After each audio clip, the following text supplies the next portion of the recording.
faithfully delivering value, interpreting great books from around the world. Hello, this is Sally with the Book Talk. Today, the book we're interpreting for you is called The Marquis of Haihun. The author of the book on Liu He is Xin Yang, a professor in the history department of Peking University and a renowned historian. In 2001, a small village in Nanchang, Jiangxi province, discovered a Han Dynasty tomb. Due to signs of looting, the Cultural Relics Department decided to immediately conduct a rescue excavation. After several years of excavation, archaeologists determined that the tomb complex consists of 2 main tombs, 7 subsidiary tombs, and 1 burial pit, covering over 1 million square meters. The number of burial objects is astonishing, and the variety is incredibly rich. To date, over 10,000 burial objects have been excavated, including complete sets of chime bells, high-grade carriages, a large number of bamboo slips and wooden tablets, and thousands of jade items, ironware, bronze artifacts, and more. In addition, archaeologists uncovered a huge amount of currency, consisting of over 4 million pieces of Wu coins, the common currency of the Han Dynasty, and 80 kilograms of gold. At today's market price of 350 yuan per gram, the total value amounts to 28 million yuan. If we add in the gold-made utensils, the total gold amounts to 115 kilograms. This sets 2 records among the Han Dynasty tombs discovered in China. First in the amount of gold, and first in the variety of gold artifacts. So, who was the owner of such a tomb? So wealthy it could rival a country.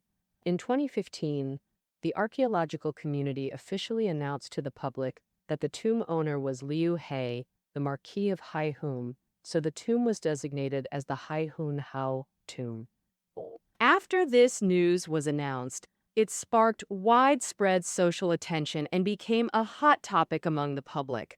Many people also developed a strong interest in Liu He, the tomb owner. This Liu He became the emperor of the Han Dynasty at a young age, truly a winner in life.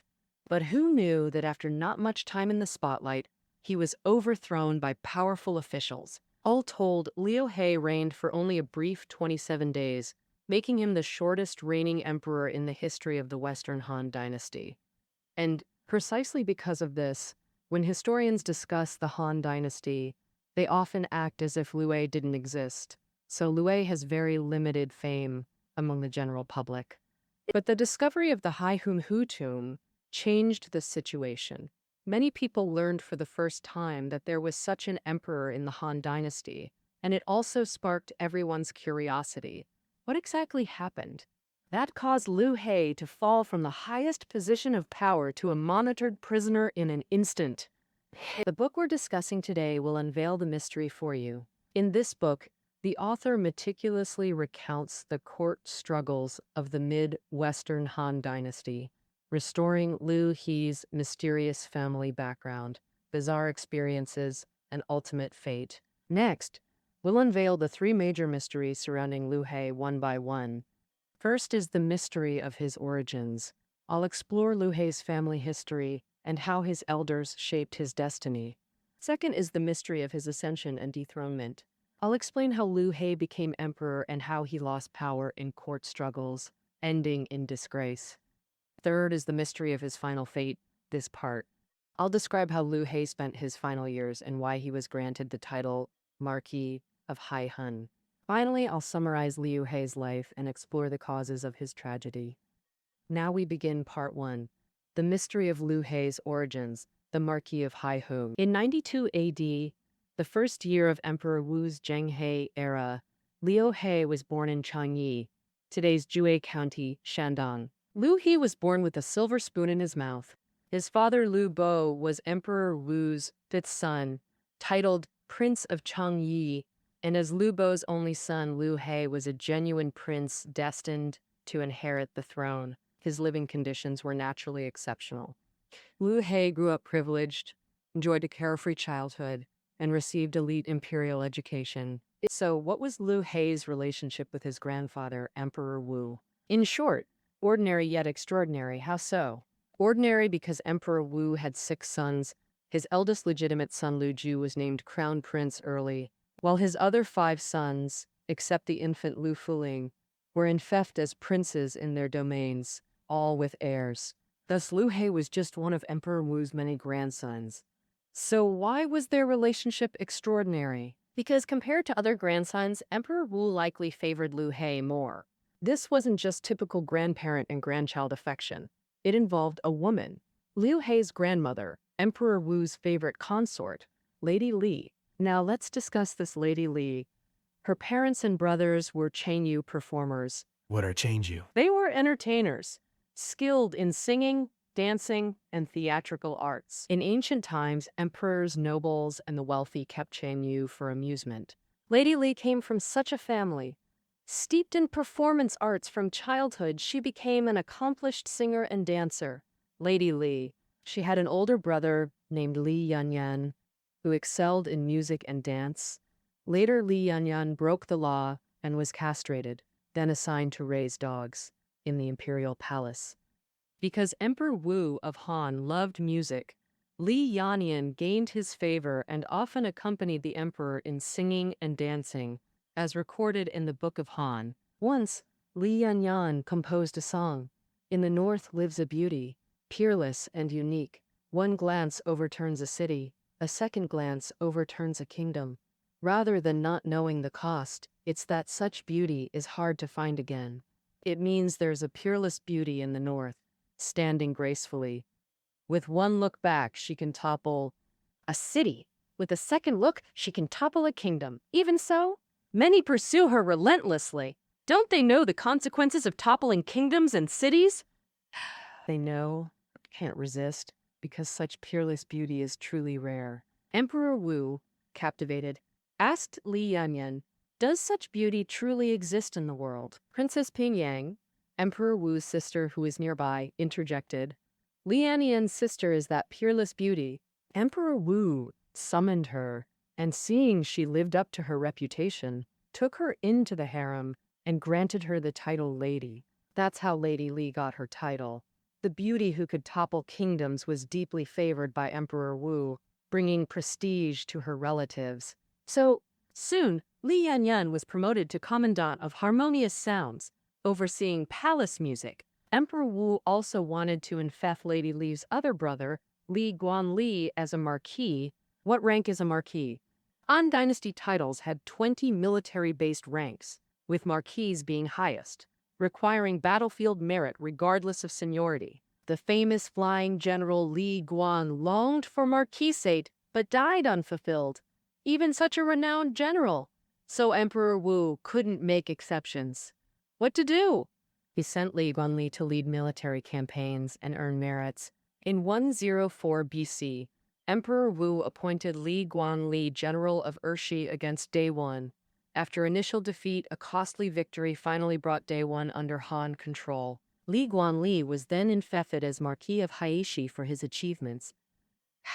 Emperor Wu's era had legendary generals like Wei Qing and Huo Krubing. Compared to them, Li Guanli was mediocre. Without Emperor Wu's backing, he'd never have become marquis. This indirectly shows Emperor Wu's devotion to Lady Li. Lady Li herself proved worthy. Soon after entering the palace, she bore Emperor Wu a son, Liu Bo. Emperor Wu of Han personally selected the fiefdom for Liu Bo. The author believes this also demonstrates Emperor Wu's favor toward Lady Li. How so? Chang'e was a crucial logistical base. During the Chu Han contention, much of Liu Ban's military provisions came from here. Clearly, Chang'e was abundant in resources. Emperor Wu essentially chose prime land for his beloved son, so the comfortable lives of Liu Bo and Liu He were inseparable from Lady Li. Sadly, beauty often accompanies a tragic fate. Shortly after bearing Liu Bo, Lady Li passed away.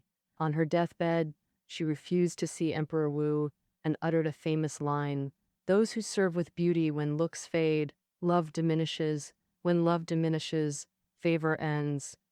It means those who gain royal favor through appearance. Once their looks fade, the ruler's affection decreases, leading to severed favor. Lady Li hoped Emperor Wu would only remember her most beautiful image, thus treating her brothers and son kindly. After Lady Li's death, Emperor Wu was grief-stricken and held her funeral with Empress-level honors. The Book of Han also records that, longing intensely for Lady Li, he even summoned necromancers to summon her spirit. Since Emperor Wu favored Lady Li so deeply, could Liu Bo have been made crown prince? The author believes Emperor Wu considered it but abandoned the idea because Liu Ju, son of Empress Y Zifu, had been crown prince for years before Liu Bo's birth. In ancient times, deposing and appointing crown princes was highly sensitive, potentially causing court and national upheaval. And after consideration, Emperor Wu gave up. When grown, Liu Bo left the capital for his fiefdom. Liu He was born in Chengyi. By rights, his path should have been inheriting his father's title as the second prince of Chengyi, an ordinary feudal lord. But man proposes, heaven disposes. A palace coup in Emperor Wu's twilight years nearly altered Liu Bo's fate and almost changed Liu He's too. When Liu He was one, a great upheaval struck the palace, historically called the witchcraft disaster. Sorceries Wu, calamities Gu. The events unfolded thus. Crown Prince Liu Ju was accused of burying sorcerer-cursed effigies to pray for Emperor Wu's early death, hastening his own ascension. Emperor Wu, enraged, ordered an investigation implicating tens of thousands, spreading terror. Liu Ju panicked. Seeing no alternative, he gambled everything by launching a coup. However, the witchcraft disaster remains debated. Most scholars believe Liu Ju was framed and forced into rebellion. We won't debate truth here, I'll just state the coup's outcome. Well, Liu Ju is not preacher. Liu Ju was defeated and died. His mother, Empress Y Zifu, committed suicide, and the crown prince's loyalists were completely wiped out. After this purge, the crown prince's faction was eradicated, forcing Emperor Wu to reconsider his successor. At that time, he still had 4 sons. The eldest and second sons had never pleased Emperor Wu, definitely out of contention. That left only the 5th son, Liu Bo, and 6th son, Liu Fuling. Liu Bo had the age advantage. At that time, he was nearly 20, an adult, while Liu Fuling was still a child. Considering Emperor Wu's poor health, who knew when he might pass? Choosing the elder Liu Bo seemed far wiser. Yet Emperor Wu hesitated for 3 years, only deciding on Liu Fuling 2 days before his death. Why was the promising Liu Bo suddenly eliminated? The problem lay with his uncle Li Guanli. After Crown Prince Liu Ju's death, Li Guanli maneuvered to make nephew Liu Bo crown prince, collaborating with his relative Liu Kumao, then chancellor. This plan might have succeeded, but disaster struck both masterminds. First, Liu Kumao was accused of using sorcery to curse Emperor Wu. Then it was exposed that he and Li Guanli hired shamans to help Liu Bo become crown prince. Fresh from the witchcraft disaster, Emperor Wu was hypersensitive. Furious at new sorcery reports, he had Liu Kumao executed by waist cutting. The Liu clan was exterminated. Li Guanli, fighting the Xiongnu, surrendered in terror upon hearing his family in Chang'an slaughtered. Thus Liu Bo was eliminated too. Fortunately, Emperor Wu remembered Lady Li, and since Liu Bo had always been dutiful, he remained Prince of Chang'yi. In 87 BC, Emperor Wu died. 8-year-old Liu Fuling ascended as Emperor Zhao. That same year, Liu Bo died of illness. Liu He succeeded as second Prince of Chang'yi. Age-wise, Liu He was 2 years younger than Emperor Zhao, seemingly irrelevant to the throne. Yet, unexpectedly, Liu He later became emperor. Even more shocking, after just 27 days he was deposed and returned disgraced to his fiefdom. Utterly theatrical. So what exactly happened? This is the second mystery surrounding Liu Hui, his ascension and deposition. In 74 BC, 22-year-old Emperor Zhao Liu Fuling died. His Empress Shangguan became Empress Dowager. Subsequently, the newly appointed empress issued an edict declaring that Liu He, Prince of Chang'yi, would inherit the throne. Empress Dowager Shangguan had no relation to Liu He. Why would she choose him? The key to solving this mystery lies with the person standing behind the Empress Dowager, Though the edict was issued by Empress Dowager Shangguan, the powerful minister Huo Guan was the true mastermind. Both Liu Hei's ascension and deposition stemmed from Huo Guang's decisions. Indeed, Liu Hei rose and fell by Huo Guang. So who was Huo Guan? His elder brother was the renowned Hu Kuobing, who achieved remarkable feats against the Shan, becoming general of agile cavalry and marquis of champion at a young age. Emperor Wu held him in extremely high regard. After Ho King's early death, Emperor Wu transferred his affection to the Ho family, deeply mourning the loss. Among them, Ho Guang, Ho Kubing's cautious and meticulous younger brother, received the greatest trust. Under Emperor Wu's guidance, Ho Guang rose steadily, eventually appointed Grand Marshal Dafu General before the emperor's death. This position controlled military power in the Western Han, showing Emperor Wu's trust, though he wasn't foolish enough to give all power to one minister. He actually appointed 5 regents: Chancellor Che Changhua, Grand Marshal Huo Guan, Left General Shangguan Ji, Chariot General Jin Midi, and Imperial Secretary Sung Hongyang, with Che managing administration and Song handling finance. They balanced Huo Guang's military authority. Within the army, Huo didn't have sole control. Shangguan Ji and Jin Midi, both generals with military power, were meant to counterbalance each other under Emperor Wu's design. This ensured Emperor Zhao Lu Fuling's position remained absolutely secure. This personnel arrangement was interlocking. If one link failed, the entire structure could collapse. The first failure was Chariot General Jin Midi. He died of illness barely a year after becoming regent. Military authority holders dropped from 3 to 2, a huge gift from heaven to Huo Guang. Now, Huo Guang only needed to focus on Left General Shangguan Ji, a skilled political operator. First, he arranged for his son Shangguan An to marry Huo Guan's daughter, forging a family alliance. Later, Shangguan An had a daughter. As soon as she turned 6, Shangguan Ji rushed to send her into the palace to marry Emperor Zhao as empress. This girl would later become Empress Dowager Shangguan. Through these maneuvers, Shangguan Ji became the emperor's grandfather and began getting carried away.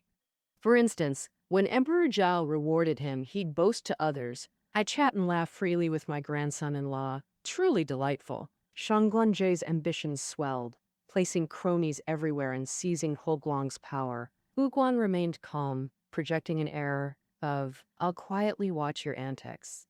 While responding with stillness to chaos, Shangguan Ji grew impatient, making reckless moves that proved disastrous. He allied with Lu Dan, Prince of Yang, Imperial Secretary Sang Hongyang, and others to overthrow Huang, but Hua caught them red-handed. Charged with plotting usurpation, the Shangguan clan was exterminated, along with accomplices. Sang Hongyang's clan was also exterminated, and Liu Dan committed suicide in terror. Yet Huo Guang shrewdly spared Empress Shangguan. Huo Guang's calculation went thus. She was his granddaughter by relation. As the Shangguan family's last survivor is isolated and dependent, she'd be easily controlled from behind the scenes. Now only Huo Guang and Che Qianshu remained of the 5 regents. Che dared not oppose Hua, choosing self-preservation through obedience. Thus, Emperor Wu's carefully constructed regency collapsed completely. This meant Emperor Zhao was utterly sidelined.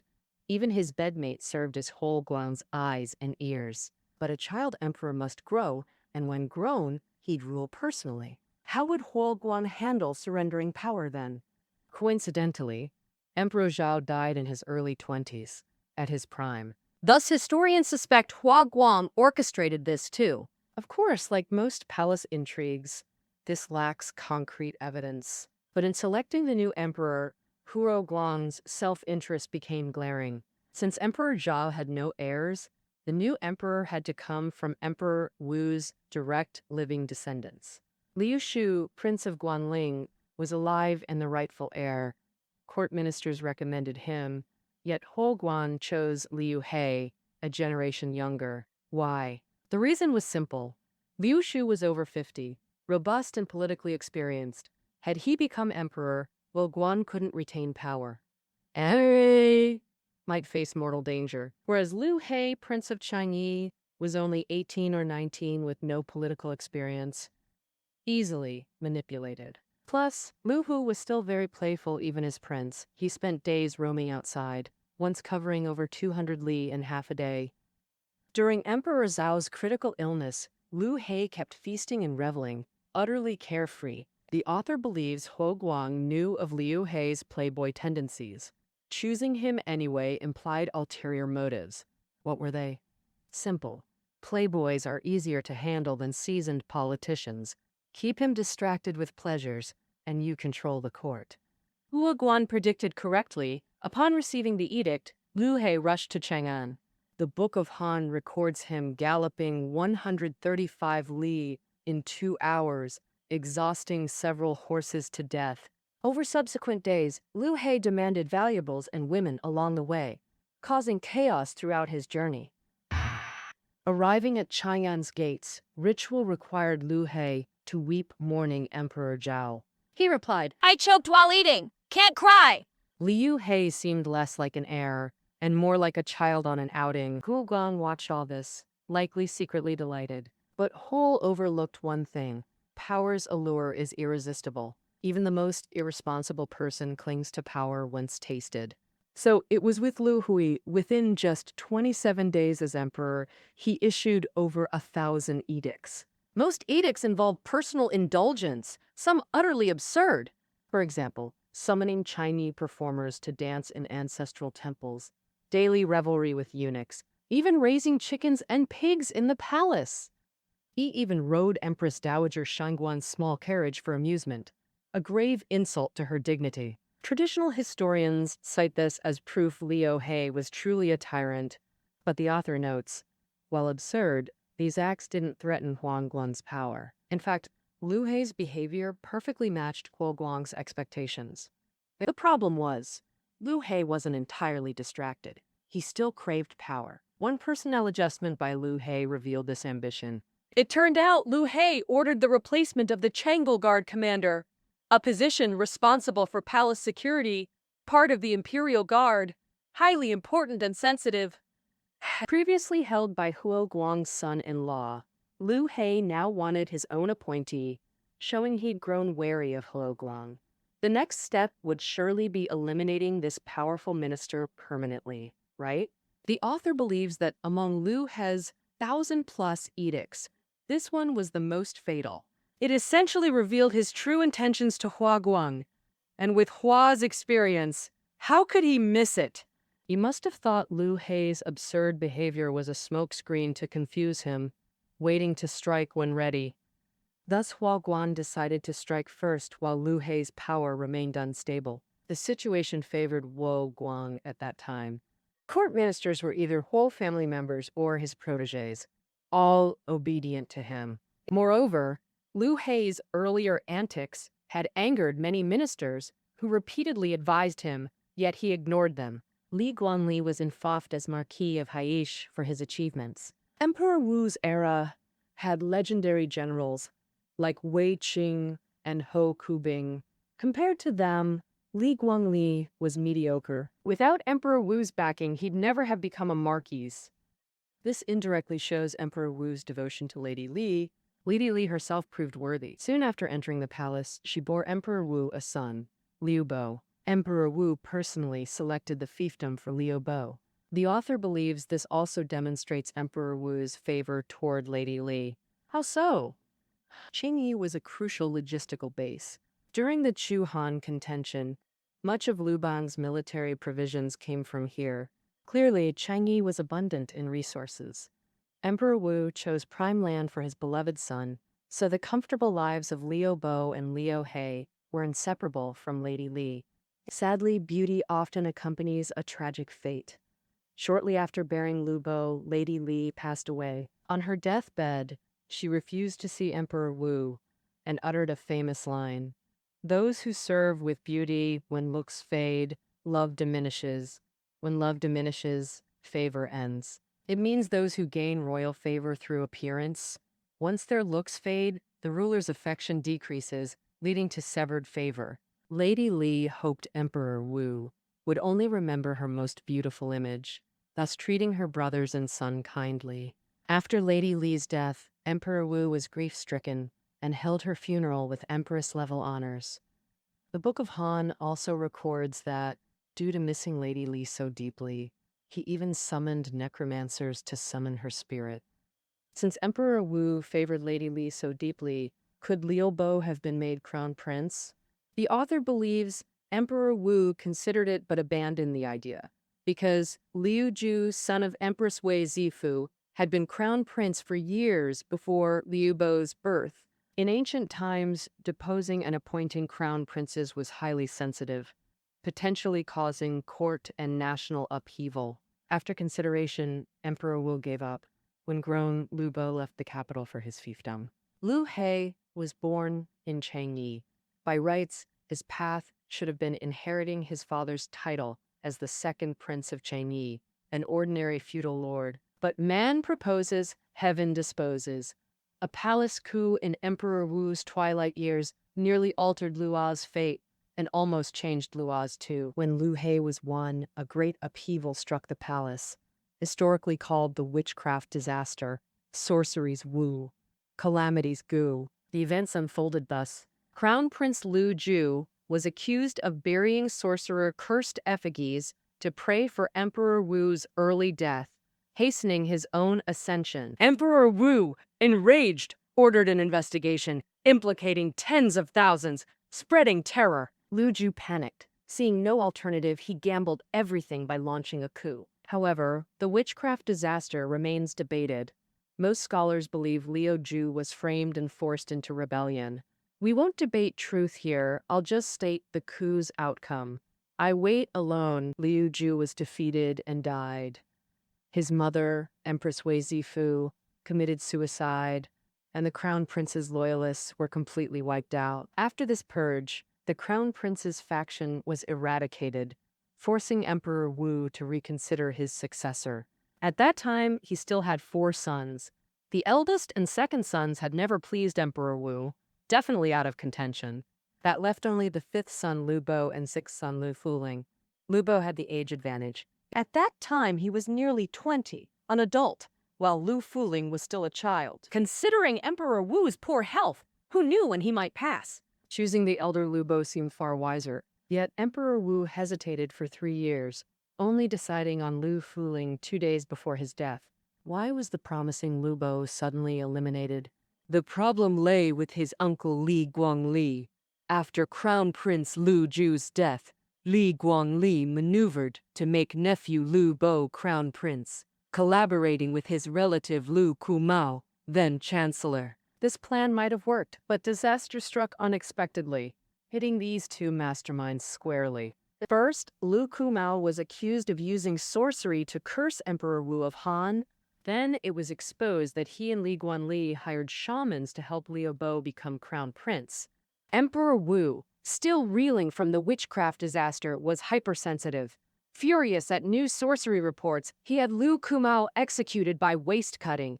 The Liu clan was exterminated. Li Guangli, fighting the Xiongnu on the front, surrendered in terror upon hearing his family in Chang'an was slaughtered. Thus Liu Bo was eliminated too. Fortunately, remembering Lady Li, and since Li Bo had always been dutiful, he remained Prince of Changyi without further punishment. In 87 BC, Emperor Wu died. 8-year-old Liu Fuling ascended as Emperor Zhao. That same year, Liu Bo died of illness. Liu He succeeded as the second prince of Changyi. Just age-wise, Liu He was 2 years younger than Emperor Zhao, seemingly irrelevant to the throne. Yet, unexpectedly, Liu He later became emperor. Even more shocking. After just 27 days, he was deposed and returned disgraced to his fiefdom. Utterly theatrical. So what exactly happened? This is the second mystery surrounding Liu Hui, his ascension and deposition. In 74 BC, 22-year-old Emperor Zhao Liu Fuling died. His empress, Shangguan, became Empress Dowager. Subsequently, the newly appointed Empress Dowager issued an edict declaring that Liu He, Prince of Changyi, would inherit the throne. Empress Dowager Shangguan had no relation to Liu He. Why would she choose him? The key to solving this mystery lies with the person standing behind the Empress Dowager. Though the edict was issued by Empress Dowager Shangguan, the powerful minister Ho Guang was the true mastermind. Both Liu Hei's ascension and deposition stemmed from Huo Guan's decisions. Indeed, Liu Hei rose and fell by Huo Guan. So who was Huan Guang? His elder brother was the renowned Huo Kubing, who achieved remarkable feats against the Zannu, becoming Grand Marshal General of Agile Cavalry and Marquis of Champion at a young age. Emperor Wu held him in extremely high regard. After Huo Kubing's early death, Emperor Wu transferred his affection to the Huo family, deeply mourning the loss. He was involved as Marquis of Haiyun. In the same year, he was renamed Liu Xun. Emperor Xuan of Han sent an envoy to Shanyang Commandery, delivering a letter to Governor Zhang Chang. The letter's content was ordinary, just instructing him to guard against bandits and monitor travelers, meaning to be vigilant against thieves and watch the various people coming and going in Shanyang. However, Emperor Xuan specifically added an instruction at the end. Zhang Chang, do not leak the contents of this letter. This instruction seemed baffling. After all, he hadn't said anything confidential, so why prevent leakage? Only Zhang Chang understood Emperor Xuan's deeper meaning. Guard against bandits and monitor travelers meant to closely observe Liu Hei, record his daily remarks and associates, then report back, which Zhang promptly did. He visited Liu Hei's residence to observe, then wrote a report to Emperor Xuan afterward. Zhang Chang noted, suffering from his worsening paralysis, Liu Hei's behavior and speech appear foolish everywhere. Zhang also mentioned an old incident in his report. After Liu Hei's father Liu Bo died, over 10 singing girls were sent by Liu Hei to guard the tomb, though legally they should have been freed. Liu Hei responded, "When these people fall ill, I deny treatment. When they harm each other, I withhold punishment, all to hasten their deaths." "Governor, why release them?" Zhang concluded Liu Hei was inherently cruel and reveled in heinous acts. Reading this, Emperor Xuan realized Liu Hei remained unreliable and incapable of ambition. He finally breathed a sigh of relief. In 63 BC, Emperor Xuan involved Liu Hei as Marquis of Haihun, relocating him to Haihun County in Yuzhang Commandery, located near present-day Nanchang Jiangxi. How should we interpret this move? Many historians believe Emperor Xuan aimed to humiliate Liu Hei, utterly negating his legitimacy. They argue Haihun itself carries derogatory meanings, proof Emperor Xuan highlighted his own righteous claim to the throne. Hai is interchangeable with Hui, meaning obscure or dark, while Hun clearly implies chaos, stupidity, or a foolish ruler, all negative. Thus, Marquis of Haihun brands Liu Hei as a muddled troublemaker who deserved deposition. But this book's author disagrees, contending Emperor Xuan meant no malice. Why? 2 reasons. First, Haihun was simply a place name, Haihun County. The county's name derived from Pengli Marsh, Poyang Lake's precursor. Ancient people called large lakes Hai, while Hum indicated the sunset direction, west. Haihun County lay southwest of Penley Marsh, so it's not at all strange that he was called this name. Secondly, after being deposed as emperor, Liu Hei had no official status. Enfeoffment restored his noble identity as a recognized imperial family member. Moreover, Emperor Xuan permitted Liu Hei to transfer all his assets to Haihun County. As previously discussed, Chang Yi was exceptionally wealthy. Liu Bo and Liu Hei collectively ruled as princes of Chang Yi for 23 years, amassing enormous fortunes. Thus, the author deduces that much of the gold, porcelain, and coins found in the Marquis of Haihun's tomb were brought from his homeland.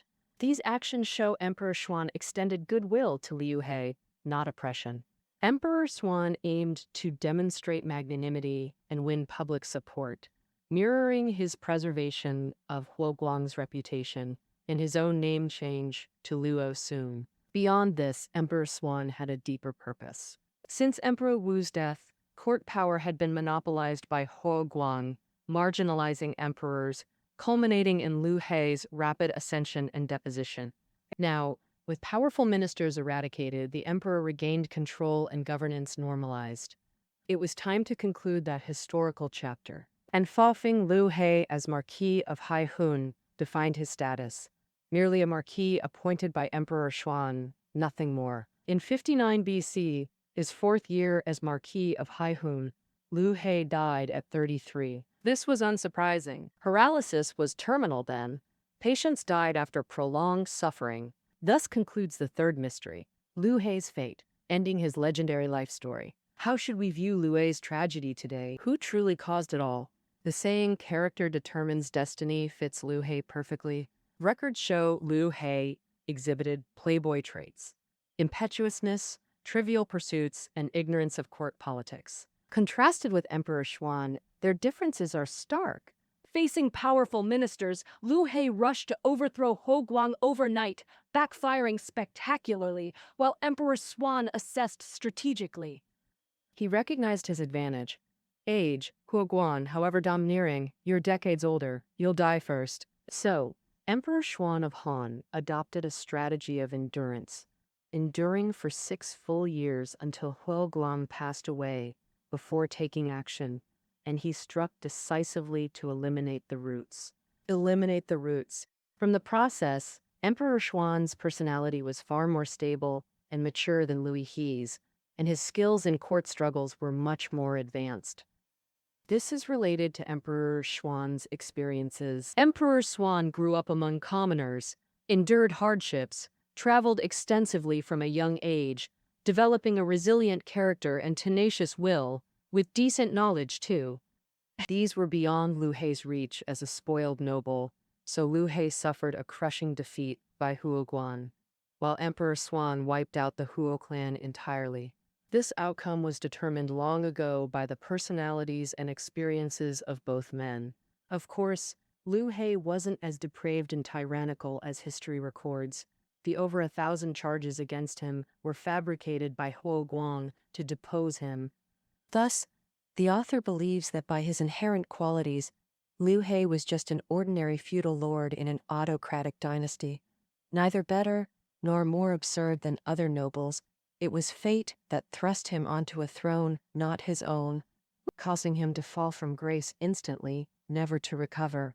All right, that concludes the book on Marquis of Haihun Liu He. Key notes are below the audio. See you tomorrow.